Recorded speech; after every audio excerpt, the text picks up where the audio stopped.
افسوس یہ کہ ہمارے معاشرے میں بعض اوقات ایسی ایسی خرافات پائی جاتی ہیں، ایسے ایسے توہمات ہیں، ایسی ایسی رسمیں ہیں کہ جن میں یہ سمجھ نہیں آتی کہ دین کیا ہے اور کیا نہیں ہے، اور پھر بعض چیزیں بدعت بن جاتی ہیں کیونکہ ان کو ہم دین کا حصہ سمجھ کے کر رہے ہوتے ہیں.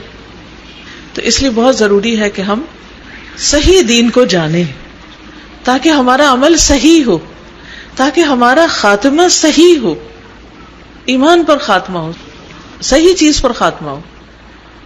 کیا ہم اپنے لیے نہیں چاہیں گے؟ چاہیں گے نا. تو ہم دوسروں کے لیے بھی یہی چاہیں. وفات کے بعد فوراً بعد حاضرین کی ذمہ داریاں، یعنی جو لوگ وہاں حاضر ہوں وہ کیا کریں. موت کی اطلاع ملنے پر انا للہ و انا الیہ راجعون کہیں. سب سے پہلا جملہ جو زبان پر آنا چاہیے وہ یہی ہے. اس کے ساتھ ایک اور دعا بھی ہے جو نبی صلی اللہ علیہ وسلم نے سکھائی تھی، اللہم اجرنی فی مصیبتی واخلف لی خیرا منہا. اللہ میری اس مصیبت میں مجھے اجر عطا کر اور مجھے اس کا بہتر نعم البدل عطا کر. کیونکہ انسان کمزور ہے نا، انسان کو انسانوں کی ضرورت ہوتی. انسان اللہ کا محتاج بھی ہے اور انسان کسی حد تک بندوں کا محتاج بھی ہے، اور خاص طور پر مرنے کے وقت تو سراسر محتاج ہی محتاج ہے.